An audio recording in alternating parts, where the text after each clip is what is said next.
बहुत समय पहले की बात है। एक घने जंगल के किनारे रामू नाम का एक शिकारी रहता था। रामू को बचपन से ही जानवरों से प्यार था, लेकिन गुजारे के लिए उसे शिकार करना पड़ता था।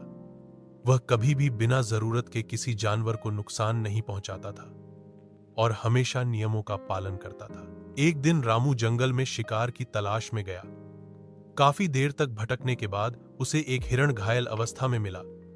उसके पैर में शिकारी के फंदे का जख्म था और वह दर्द से कराह रहा था।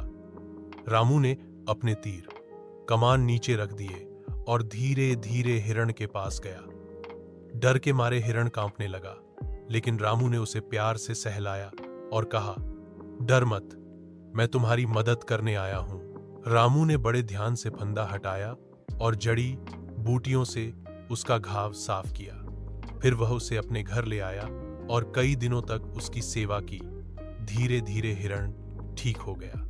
एक सुबह वह अपने झुंड की ओर लौट गया, लेकिन जाते जाते एक नजर रामू की ओर देखकर जैसे धन्यवाद कह गया। कुछ महीनों बाद जब रामू एक बार फिर जंगल में गया तो उसे एक खतरनाक बाघ ने घेर लिया।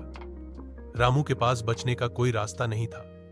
तभी अचानक कई हिरण वहां आ गए और बाघ की ओर जोर से दौड़े। बाघ डरकर भाग गया। रामू हैरान था, लेकिन तभी उसने उसी हिरण को देखा जिसकी कभी उसने जान बचाई थी। रामू समझ गया कि दया और करुणा कभी व्यर्थ नहीं जाती। इसके बाद रामू ने पूरी तरह शिकार छोड़ दिया और जंगल के संरक्षण में लग गया। लोग उसे दयालु शिकारी कहने लगे, जो अब जानवरों का रक्षक बन गया था। शिक्षा, दया और करुणा से किया गया हर कार्य एक दिन लौट कर आता है।